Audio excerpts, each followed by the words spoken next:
ये भोजपुरी के सुपरस्टार दिनेश लाल यादव निरहुआ ने अपनी ट्विटर आईडी से डाली, अपनी फेसबुक आईडी से डाली। और बाकायदा उन्होंने डाली, इसमें वो शख्स खड़े हैं जिनको पार्टी ने सिर्फ इस वजह से जिनका टिकट काट दिया था कि वो कुलदीप सिंह सेंगर जी के साथ आरोपी थे। तब तो ये हो गया था कि अब तो उन साहबान का कैरियर, राजनीतिक कैरियर खत्म हो जाएगा, क्योंकि ये आरोप तो चस्पा है ही है उनपे। तो अब वो कभी भी टिकट मांगेंगे तो नहीं मिलेगा। तो टिकट का तो बात छोड़ दीजिए, अब तो वो ज्वाइनिंग में भी खड़े हैं, पार्टी दफ्तर में भी खड़े हैं, प्रेस कॉन्फ्रेंस में भी खड़े हैं। दूसरी, राशि साहब चले गए, वो दो बहुत इंटरेस्टिंग उन्होंने बात की। मैं सोच रहा था अगर आप अनुमति दे तो मैं उसको भी कंटिन्यू कर लूं। उन्होंने कहा था कि आजकल धर्म में बहुत जरूरी हो गया है। जिस तरीके से बीजेपी ने वो बदली, और जिन्ना का उन्होंने उदाहरण दिया।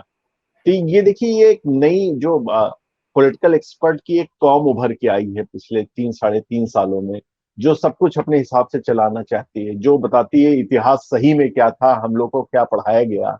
आपने जो पढ़ा वो गलत इतिहास था, जो मैं आपको बताऊंगा वही सही इतिहास था।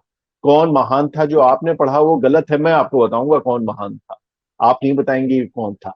कौन गद्दार था ये आपने गलत जानती है, मैं आपको बताऊंगा। तो ये जो पिछले 3 सालों में ये चेंजेस आ रहा है, इतिहास को पलटने का, राजनीति को नई दृष्टि से देखने का, उसी की बदौलत ये हुआ है कि फिर अब धर्म बहुत जरूरी हो गया। ये यहीं से निकल के आया कि चूंकि चुनावी विश्लेषकों ने कहना शुरू कर दिया कि जब धर्म का फैक्टर आता है तो जाति पीछे चली जाती है।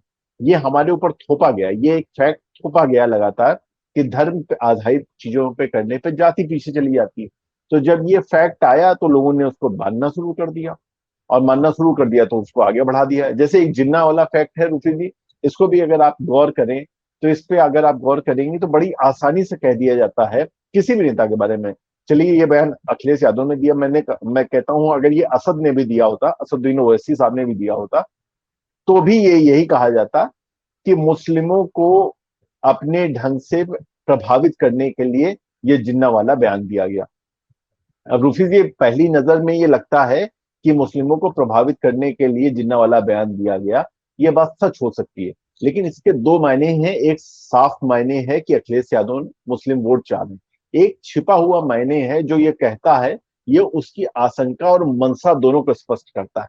मैं आपको ये कह रहा हूं कि अगर अखिलेश यादव ने मुस्लिमों को प्रभावित करने के लिए बयान दिया, तो आप ये जान जाइए मैं मुस्लिमों पर भी शक कर रहा हूं। कौन वो मुस्लिम है जो जिन्ना के नाम पे आपको वोट करने लगते हैं?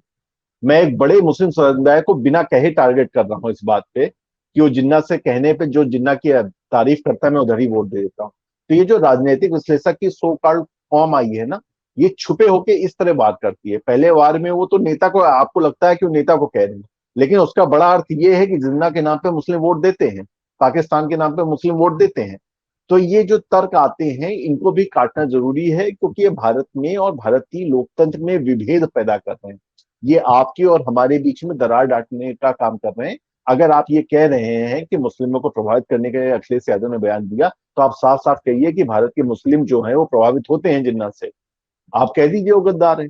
ये आप झुके छुपे शब्दों में जो कहते हैं और ये बीच की लाइन चलाते हैं, ये भी बहुत गलत चीज है। अब रूफी जी, आपने बात किया आपराधिक तत्वों पे। अ, क्या था, मुझे थोड़ा सा, मैं भूल रहा हूँ कि वो मैं आह भी करता हूँ तो हो जाता हूँ बदनाम, वो कत्ल भी करते हैं तो चर्चा नहीं होता। तो भारतीय जनता पार्टी का बिल्कुल इतने वक्त यही चल रहा है कि उनकी पार्टी में लोग अपराधी आ भी रहे हैं, जा भी रहे हैं। कुछ ऐसे अपराधी हैं जिनके घर पुलिस हंसते हंसते जाती है कि अच्छा कल आ जाए तो उनसे कहिएगा समर्पण कर दें। धनंजय सिंह के घर की वो फुटेज है जब उनकी वाइफ से हाथ जोड़ के कही थी अंदर है तो नहीं, तो उन्होंने कहा नहीं नहीं नहीं है, क्या अच्छा ठीक है जब आ जाए तो भेज दीजिएगा। यही गृह राज्य मंत्री जी टेनी जी के यहाँ वो जाके चस्पा करके नोटिस आ जाते थे। तो वो तो जो अपराधियों के बारे में बातें हैं वो कुछ कुछ अपराधियों के बारे में बात है। अगर मैं आपसे कहूं कि यूपी के टॉप 10 अपराधियों की लिस्ट बनाइए, तो मुझे लगता है मुख्तार अंसारी और अतीक अहमद के आगे कोई बढ़ ही नहीं पाएगा। के भारतीय जनता पार्टी की नजर से मैं आपको बताऊं, अगर उनसे पूछिए अपराधी कौन है तो मुख्तार अंसारी और अतीक अहमद, इसके आगे फिर उनको याद नहीं आता, क्योंकि याद आएगा तो आप पूछेंगे ये जेल क्यों नहीं गए। अगर वो नाम लेंगे तब तो आप पूछ लेंगे ना कि ये तो जेल नहीं गए जिनका आप नाम ले रहे हैं, आपने ये जो दूसरा आदमी लिया ये भी जेल भी नहीं गए।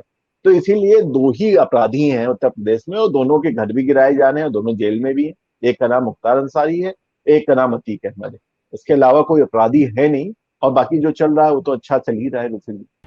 और आप हमसे जुड़े रहने के लिए सब्सक्राइब करें YouTube पर, फॉलो करें ट्विटर पर।